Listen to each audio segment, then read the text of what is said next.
Ang umaga po mga kabangos. Yan po, umpisa na po na tayo na magsaklit.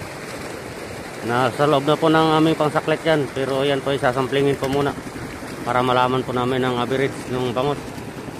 Kung sila po ba ay magkaparehas dito sa aming unang kinuha. Kailangan kasi magkaparehas po. Dahil yun po ang order mga kabangos. Ito po ang sampling, yung konti lang po ang inipit para kung sakaling hindi po papasok ay kunti lang po ang aming nakuha.